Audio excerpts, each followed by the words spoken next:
Magandang umaga po mga kababayan. At ang ating pag-usapan ngayon ay tungkol sa internet at social media na naging sandata ni Bongbong Marcos. Pero bago po tayo mag-umpisa ay nais ko pong anyanyahan kayo na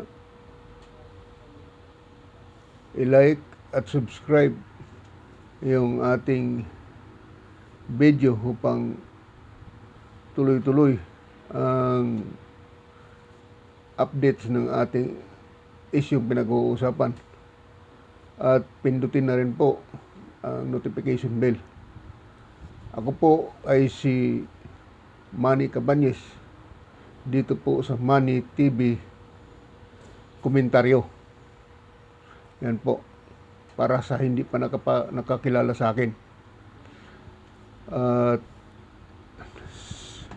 sa umagang ito mga kaibigan, ay alam ba ninyo kung walang internet at social media,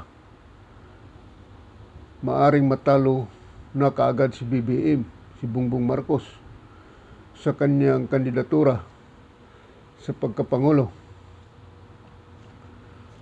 At alam nyo na mga kababayan, karamihan sa mga media ay at sang-ayon na rin sa inyong nalalaman ay negatibo at galit sa kay BBM. At ang kanilang mga report, kung inyo pong nasubaybayan, ay puro na lang negatibo.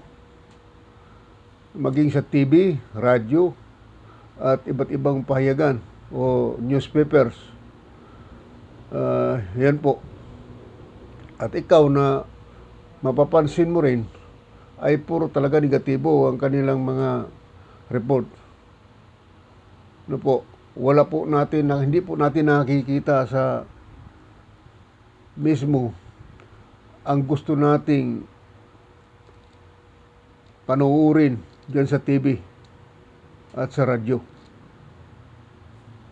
At itong mga karaban ngayon na nagaganap at ginagawa ni Bongbong Marcos, hindi sinasabi ng mga mainstream media at sa daming taong sumusuporta kay BBM ay wala ka man lang makita sa TV na report patungkol dito. Yan po. Dito sa mga karaban ni BBM ay wala kang man lang makita na malawak na kamera o malaking kamera. Ano po, makita ang ginagamit lamang kundi yung cellphone camera.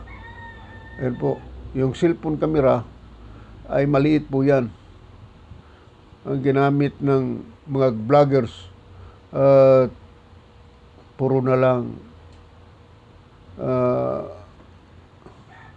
pero dahil sa tulong ng mga tao at social media, iyon na lamang ang ginagamit para makita ng mga tao o taong bayan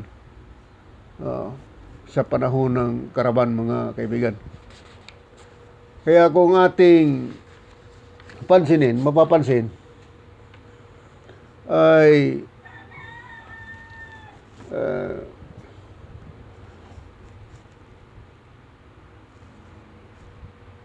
anyway, ang tanong ko dito kung bakit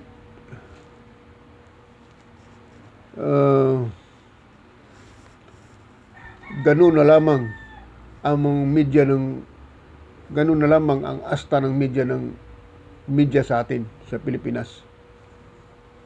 Ano po? Para doon sa hindi pa nakakalam, ang katotohanan dyan, mga kababayan, nung panahon ng martial law ay talagang totoong nagkaroon ng censorship sa media noon upang maiwasan at alam o sa madaling sabi, paliwanag, sinala talaga ang mga media noon, media report noon upang maiwasan yung tinatawag na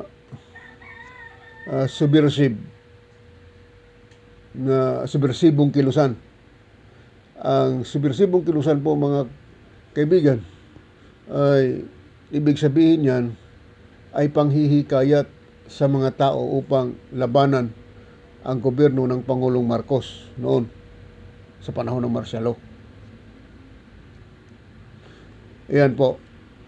At dahil dyan, sa isyong yan, ay pinipigilan ni Pangulong Marcos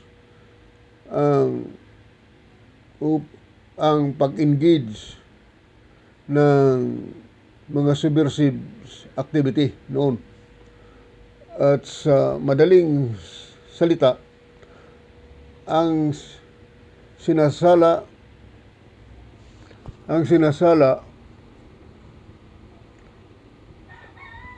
ni President Marcos yung mga balita noon upang mapipigilan nga yung mga subversibong kilusan.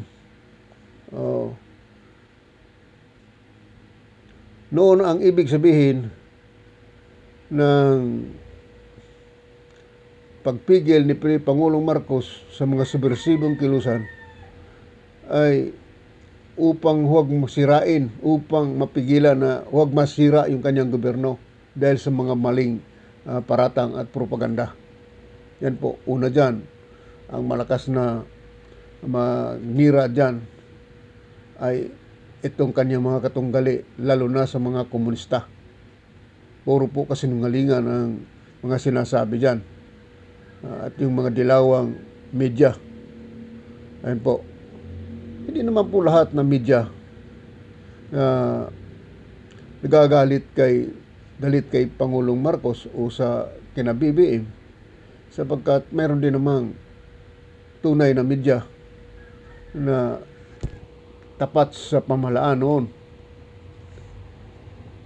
Kaya ang isyong ito, tulad ng sinasabi ko kanina, na kung wala ang mga social media at internet sa ating makabagong panahon ngayon, sa ginagawang karaban ni BBM sa iba't ibang dako ng bansa, ay tiyak sa pagdating ng eleksyon, talo na agad si BBM sa eleksyon. Yan po yung katotohanan dyan, mga kaibigan. At tanong ko nga po dito, ay papayag ba ang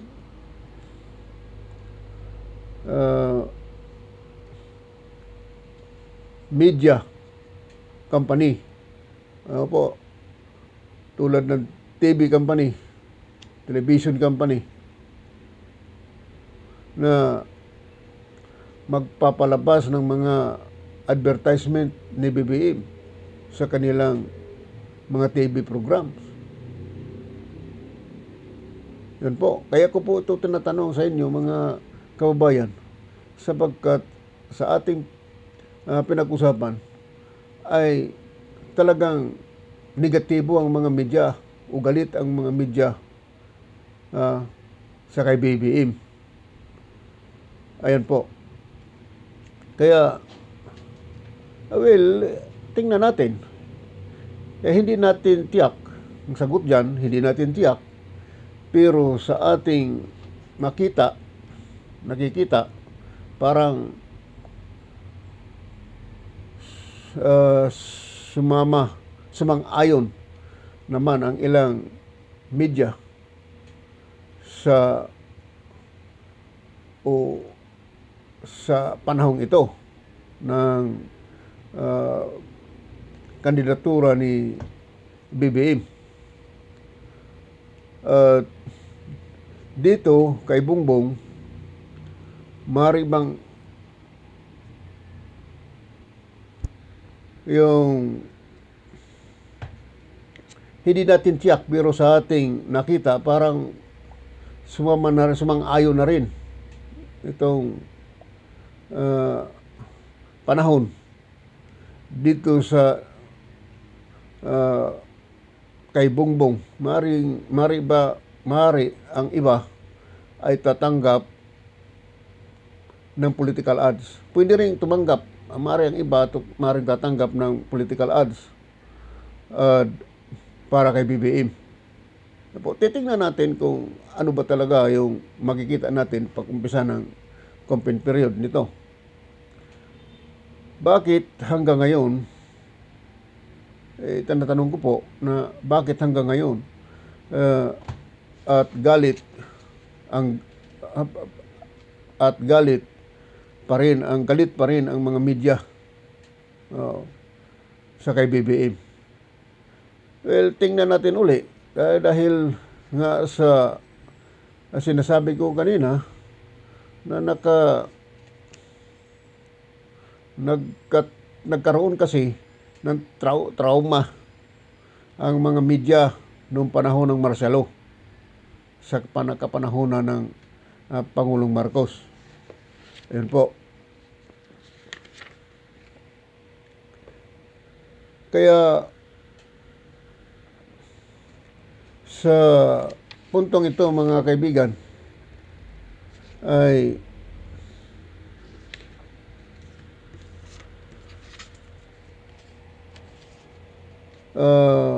sa aktual na pangyayari noon actually takot ang mga media kay BBM. Iniisip kasi nila mga kaibigan na baka maulit pa ay yung mga censorship nasang-ayon sa mga media ay karapatan, panggigipit sa karapatan ng mamamahayag. Yun po yung ginagamit na slogan nila. Diyan po sila natakot na baka makaupo uli si BBM, maulit yung nangyari noong panahon ng Marcelo. Yan po, isa yan sa mga punto na ating nakita. Yun. Pero sa ngayon, laganap ang mga social media at internet. Kailanganin ang kahit hindi na kailanganin yung mga mainstream media. Yan po talaga yung nakita kong magiging sandata ni Bongbong Marcos sa kanyang kandidatura mga kaibigan. Kung wala po yung social media, ay pwede pong madaya at matalo kaagad si BBM dyan dahil sa matindi ng mga black propaganda ng mga katunggali sa politika ni BBM. So, dahil dyan mga kaibigan, at sa isyong yan, ay hindi po katakataka na nangyayari yung mga pag-alipusta, pag-uusig, pagbugbog nila kay BBM sa larangan ng politika at mga black propaganda. Ay samantala mga kaibigan, ay gusto kong pag-usapan uli ang isyu kahapon na nangyayari sa tungkol kay Senador Bongo. Siya bagamat sarado kahapon holiday, hindi pa nakapag-file ng request to cancel his presidential candidacy sa COMELEC. Pero tiyak na po yan. Kasi po ay siya na mismo ang nagsasabi at humingi ng paumanhin sa kanyang mga supporters. Ayun po. Ang nakita ko po na magiging masalimot dito, mga kaibigan, ay itong admin na partido ay nawalan po ng presidential candidate.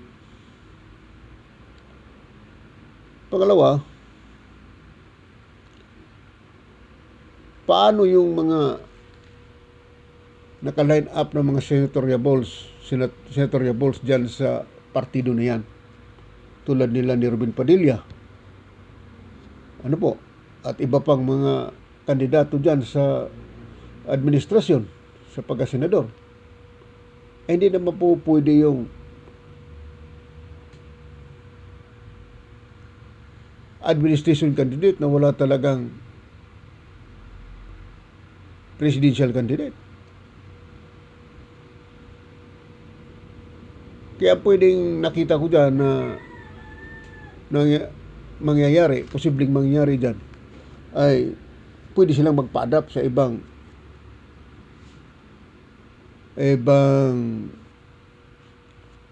partido. Ayan po. Isa si Pangulong Duterte dyan sa line-up ng senatoriables. At paano na yan, mga kababayan? Magawa kaya ni Pangulong Duterte na magpa-adapt doon sa ibang mga partido?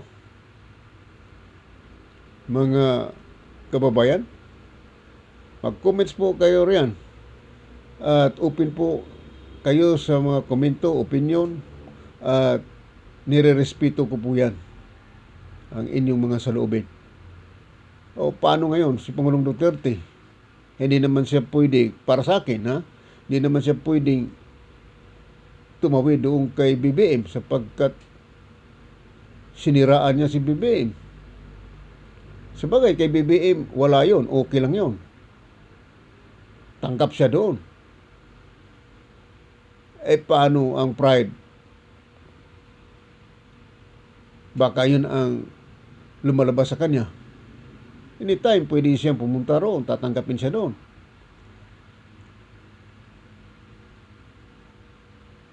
Ang ibang mga kasama niya ng mga senatoriables line up dyan sa kanyang line up dyan sa kanilang partido, administration party, ay pwede po yang magpa-adapt, pwede pumunta doon kay BBM. Hindi naman po pwedeng pupunta ang ilan dyan doon sa mga tandem o political party na katulad ng grupo ni Isko. Yan pwede rin. Katulad sa grupo ni Ping Lacson at Manny Pacquiao. Kasi yun ay mga kulilat. Yan po, kaya nakakatawa na nangyari, nabulabog po yung pugad at nagliparan pati mga sisiw, mga kaibigan ko.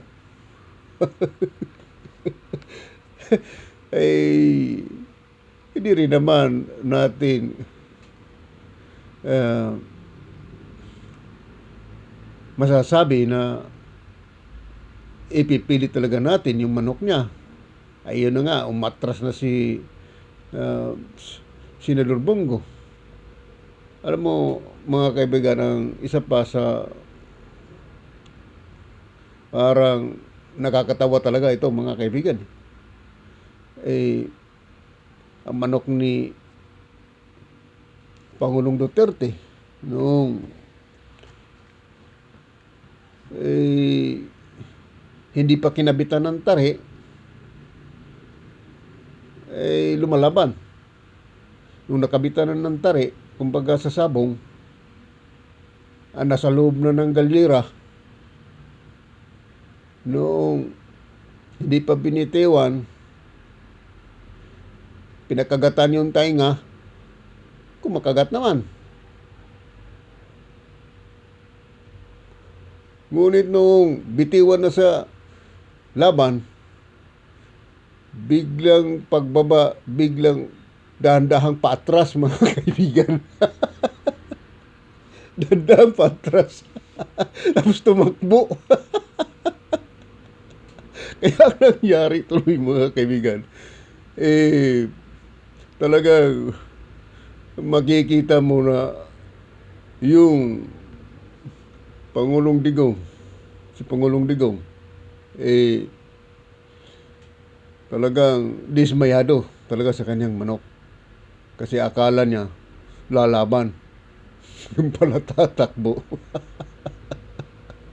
Kaya nakakatawa po ito, mga kaibigan, pero yan po yung katotohanan. Alam mo, mahirap yung magsasalita tayo ng maaga. Ano po, na hindi pa tapos yung usapin.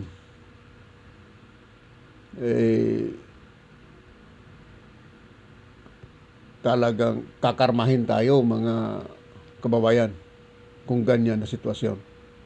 Yan, Pangulong Digong nagsasalita, masasamang salita, paninira doon kay BBM. Kay BBM, wala yun. Kaya nga po, paano ngayon kung ang mga senatoriables, katulad na line up nila ni Pangulong Digong, kasama siya, anong mangyari noon?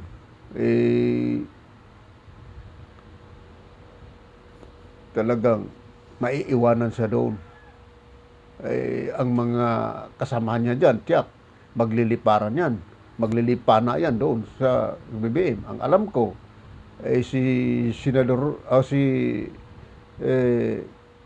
Attorney Roque ay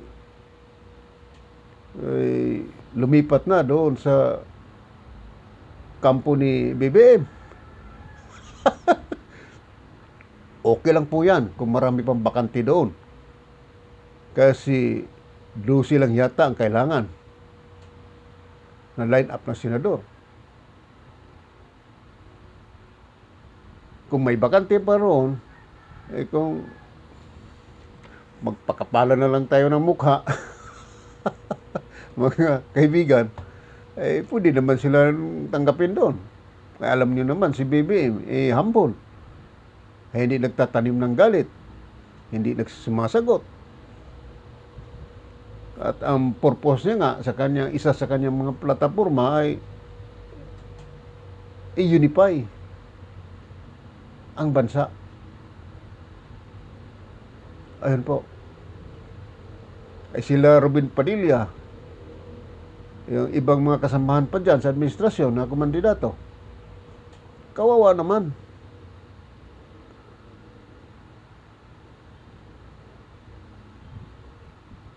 Kaya ngayon, sa tutulang, ang Pangulong Digong, bago pa man o magtatapos na ang kanyang termino, ay nawala rin lahat yung kanyang karisma, ng kanyang ang kanyang charismatic leadership o charismatic leader, pagiging charismatic leader, ay nawala rin lahat, mga kaibigan, habang nagtatapos yung kanyang termino sa pagkapangulo. Dahil nga po sa asta niya. Isipin mo, ang kanyang partido ay iniwanan siya lahat, pati yung kanyang anak ni si Sarah. hindi sumama sa kanya, kundi sumama doon kay BBM. Wala na talaga siyang suporta. Mga kababayan, kung mayroon siyang events na pupuntahan na kailangan niya talaga doon, siyempre, Pangulo siya, wala nang susuporta sa kanya. Ayan po, yung katotohanan dyan.